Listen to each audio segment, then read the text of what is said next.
안녕하세요. 종합예술인 하늘솔입니다.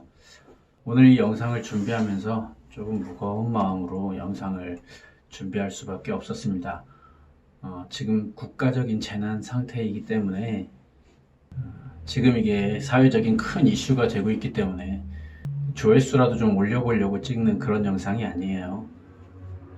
이제 구독자 100명도 안 되는 제가 뭐 그런 걸 생각하겠습니까? 제가 지금 이 상황에서 우리 크리스찬 여러분들에게, 뭐 다른 사람들에게도 아니고요, 우리 크리스찬 여러분들에게 같이 이런 마음을 가져줬으면 좋겠다라는 생각으로 이 영상을 준비했습니다. 작년 연말부터 시작됐던 이 코로나 사태가 한동안 진정 국면을 맞이했고, 또 이제는 우리나라는 좀 안전해지고 해결이 되는 것이 아닐까라고 생각했었는데, 얼마 전부터 갑자기 큰 이슈가 터지면서 한 지역에서, 그리고 또 한 단체를 통해서 어마어마하게 환자들이 많이 늘어나고, 이제는 위험도가 훨씬 증가해버린 상황이 되어버렸죠. 어찌 보면 2020년 새해를 참 활기차고 희망차게 시작해야 되는데, 이런 뜻하지 않은 바이러스 사태로 인해서 오히려 한 해 시작이 더 고통스러운 많은 분들이 계실 텐데요. 먼저 그분들에게 위로와 평안의 인사를 전해드리고요. 이렇게 어려운 상황임에도 불구하고 그래도 올 연말에는 한 해의 마무리 잘 되고 더 풍성하게 좋은 열매들 많이 맺으실 수 있기를 제가 기도합니다. 이 영상을 준비하면서 참 많이 마음이 아팠는데요. 요즘 들어서 들려오는 소식들이 그렇잖아요. 제가 아니더라도 많은 분들이 마음 아파하고 계실 거라고 생각을 합니다. 그런데 참 사람이 더 무섭다라는 생각도 많이 하게 돼요. 아니, 바이러스만으로도 벅찬 이 상황에 자신의 개인의 이익과 그 이기적인 욕심들, 어떤 특별한 집단의 그 이기적인 행동들로 인해서 이 상황이 더 어려워지게 만들고, 또 그런 상황인데도 다른 사람들의 고통이나 다른 사람들의 상황 같은 건 아랑곳하지 않고 자기들의 이윤만 추구하는 그런 모습들을 볼 때 참 한탄스럽다라는 생각을 갖게 됐습니다. 그래서 오늘은 그런 소식들을 들으면서 특별히 아까 처음에 서두에도 얘기했듯이 일부 적절하지 못한 생각을 가진 기독교인 분들과 또 많은 우리 크리스찬 분들과 함께 생각했으면 하는 것이 있어서 준비를 했고요. 본론에 들어가기 앞서서 이런 국가적인, 더 넓게 세계적인 이런 재난의 사태에 이 문제를 빠르고 안전하게 해결하기 위해서 불철주야 수고하고 계시는 우리 의료진 여러분들, 그리고 많은 공무원과 단체들, 또 보이지 않는 곳에서 사람들 모르게 수고하고 있을 많은 분들, 그리고 그런 분들뿐만 아니라 우리 사회적인 신뢰의 틀을 유지하면서 개인 차원의 위생과 방역을 실천하고 계시는 대다수의 우리 국민 여러분들께 먼저 감사의 인사를 전해드리고 싶습니다. 아울러서 이런 상황임에도 불구하고 이런 말까지 하고 싶지 않지만 참 파렴치하게 자신이나 어떤 특정 집단의 이익을 위해서 부도덕하고 불법적인 행위를 하는 사람들, 그분들도 이제 그런 행위들을 좀 멈춰주셨으면 하는 바람입니다. 가슴에 손을 얹고요, 주위를 둘러봐 주세요. 물론 장사를 하면 이윤을 추구해야 되는 게 맞고 계산기를 두드려야겠죠. 그런데요, 그래야 될 때가 있고요, 그러면 안 되는 때가 있어요. 지금은 그러면 안 되는 때거든요. 많은 사람들의 안전과 건강, 어떤 심리적 불안감, 이런 것들을 볼모로 해서 부적절하게 자신들의 이윤을 추구하는 건 굉장히 반사회적이고 폐륜적인 행위라고 저는 생각을 합니다. 여기에 더해서 신천지 얘기를 안 할 수가 없는데요. 이번 사건을 통해서 그 집단이, 저는 교회라고 부르지 않아요, 신천지를. 그 집단이 자신들의 조직을 위해서라면 이웃과 국가의 안위 따위는 안중에도 없는 광신도 컬트 집단이라는 게 확실하게 드러나지 않았나라고 생각을 합니다. 다들 생각들은 그렇게 하고 있었지만 이렇게 명명백백하게 증명된 적은 별로 없었던 것 같아요. 다들 숨어 지내니까. 그런데 이번 사건을 통해서 명확하게 드러났죠. 그 집단이 어떤 성격을 가지고 있는지. 그리고 이런 재난 사태를 기회 삼아서 사람들 선동하고 정치적으로 이슈화시켜서 정치 노름으로 만들어버리려고 하는 그런 사람들도 이제는 당분간은 좀 멈춰주셨으면 합니다. 어쩌다 보니 서론이 본론만큼 길어져 버린 것 같은데 말을 하기 만들잖아. 아유, 어떻게 가만히 있어 이런 상황에. 아무튼 일부 개신교 지도자들과 성도분들이 이번 사태를 하나님의 심판이라는 식으로 얘기하고, 우한 지역이 사실은 기독교를 굉장히 강하게 박해했던 지역인 건 맞거든요. 그렇기 때문에 대표적으로 기독교를 박해했던 중국에서도 그랬던 그 우한 지역이 하나님께 심판을 받고 하나님께서 그 지역을 치신 것이 아니냐 라는 식의 발언을 하기도 하고요. 이번 사태뿐만 아니라 과거에도 이렇게 국가적인 재난 사태나 아니면 사고 같은 걸 당했을 때 이런 식으로 얘기하는 분들이 종종 있었어요. 자주 들었거든요. 하나님의 뜻을 어겨서 벌 받는 거다. 뭐 심지어는 뭐 주일에 주일 성수 안 하고 놀러 가니까 그런 사고 만나서 위험한 일 당한 거 아니냐. 뭐 이런 얘기들까지 하기도 하고요.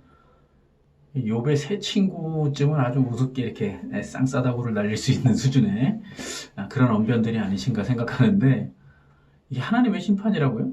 혹시 사고와 재난으로 안타깝게 돌아가신 분, 그분 장례식장 가서도 그렇게 얘기할 수 있어요? 내가 봤는데 이분이 주일날 주일 성수도 안 하고 11조도 제대로 안 했어. 이분이 평소에 하나님한테 뭐 잘못 보인 게 있겠지? 그래서 하나님께서 심판하신 거 아니야? 그 사람 영정에 가서 그런 얘기 할 수 있겠어요? 그 가족들 앞에서? 하나님의 뜻인데 왜 얘기 못해? 그게 진리면 왜 얘기 못해? 얘기하실 수 있겠냐고요. 입에서 나온다고 다 말이 아니에요. 우한 지역을 바라보면, 또 저런 대구 경북 지역을 바라보면 먼저 마음 아파하고 기도해야죠. 하나님께서 회복의 손길, 구원의 손길을 내려달라고 기도해야 될 거 아니에요. 그래요. 악해서 심판했다고 생각해봐요. 그럼 여러분들 우한 지역에 사는 사람들이 다 악한 사람입니까? 다 괴수의 죄인의 괴수예요. 그리고 그렇게 기독교를 박해했던 사람들은 그렇게 싸그리 다 죽어도 되는 거예요? 이보세요. 바울도 한때는 살인자의 괴수였어요. 여러분들이 그렇게 침이 마르도록 칭송해야 하지 않는 기독교 역사상 최고의 지도자 중에 한 명인 바울도요, 한때는 크리스찬들 잡아 죽이러 다니던 사람이었어요.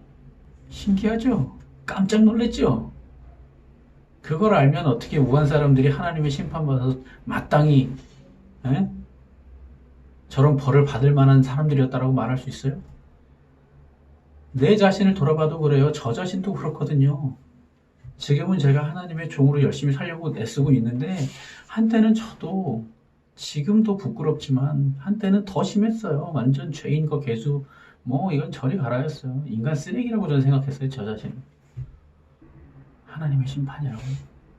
어떻게 내 힘으로는 아무것도 할 수 없는 죄악의 상태에서 오로지 그리스도의 은혜만으로 구원을 받았다는 하나님의 자녀들이 다른 사람들의 고통에 그렇게 공감하지 못하고 고통받고 있는 지역과 사람들을 판단하고 어떻게 타인의 고통에 그렇게 무감각할 수 있냐고요. 그게 하나님이 가르쳐 주신 거예요.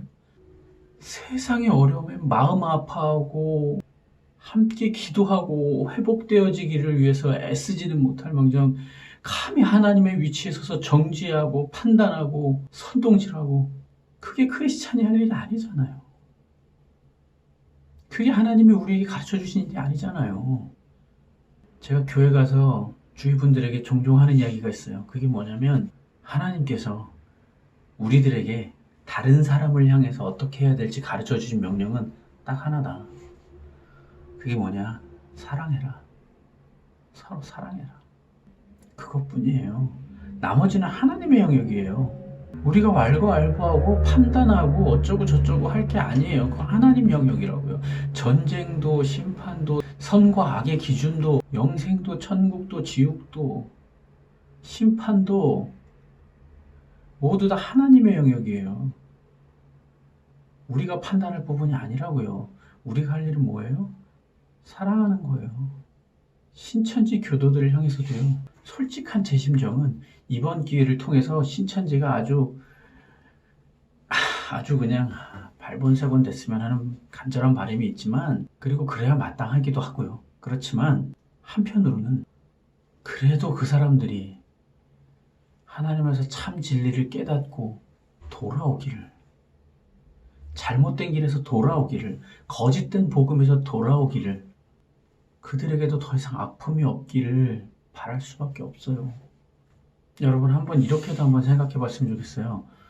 누군가가 이런 사건이 있을 때마다, 이런 재난 사태나 사고들이 있을 때마다 하나님한테 심판받는 거다, 하나님한테 뭔가 밑보인 게 있겠지, 그런 식으로 말하면 무슨 생각이 들어요? 그런 얘기를 들으면 이런 생각 안 들어요? 그럼 나는 왜 멀쩡히 잘 살고 있지? 나도 하루에 수도 없이 죄 짓고 실수하는 거 많고 때때론 불손한 생각도 하고, 하나님이 언제 심판하시고 벌을 내리신다고 해도 할 말 하나도 없는 사람인데, 왜 나는? 저 사람들이 잘못한 게 있어서 사람한테 심판받는 거면 왜 나는 그냥 두시냐고. 그런 생각 안 들어봤어요? 왜 나는 떳떳해? 나는 다 잘하는 것 같아? 하나님 앞에서 나는 아무 흠이 없는 것 같아요? 교만하고 주제넘고 자기 의로 똘똘 뭉친 그런 오만 가득한 그런 생각들을 여러분들 머릿속에서 제발 다 쥐어 짜내세요. 다른 사람들을 보면서 판단했던 그 눈으로요, 돌려서 나를 보라고요. 나 자신을 먼저 보라고요. 제가 못난 놈이고 죄 많은 인간이라 그런지 몰라도요, 언제부턴가 내가 얼마나 부족한데 정말 하나님의 은혜로 내가 살았구나라는 생각을 해보니까, 십자가의 그 사랑을 바라보니까 다른 사람은 판단을 못 하겠더라고요. 내가 남들보다 더 낫다고 생각을 못 하겠더라고요. 여러분들, 성령님이 주시는 생각으로 우리의 머리와 우리의 가슴을 채웠으면 좋겠습니다. 여러분, 타인의 고통과 아픔, 시대적인 어려움에 공감하지 못하고 주위 사람들을 둘러보지 않고 이상한 소리 하는 사람들을 전문 용어로 사이코패스라 그러죠. 제가 너무 심하게 표현했나요? 그 정도는 아닌 거 압니다. 예, 그런 말 하셨던 분들도 사실은 좋은 분들인 거 알고요. 어쩌다 보니까 생각이 그렇게까지 가시게 된 건데, 나쁜 마음으로 그런 얘기를 하셨을 거라고 생각하지 않아요. 여러분들, 우리 그리스도의 사랑으로 세상을 감싸는 교회가 되었으면 합니다. 내가 아닌 다른 사람들의 아픔에 나 몰라라고 나의 안위만 챙기는 은혜를 모르는 사람처럼 그렇게 살지 말고요. 함께 하나님의 자녀된 우리 형제 자매 여러분들, 하나님을 사랑하고 또 이웃을 사랑하는 것이 모든 율법과 선지자의 강령이라고 했던 그 말씀 기억하시면서요, 세상에 사랑의 빛을 비추는 우리들이 되기를 이 시간 간절히 소망하면서 오늘 영상 마치려고 합니다. 긴 영상 봐주셔서 감사드리고요. 힘들고 어려운 상황이지만 평안하시길 바랍니다. 할렐루야.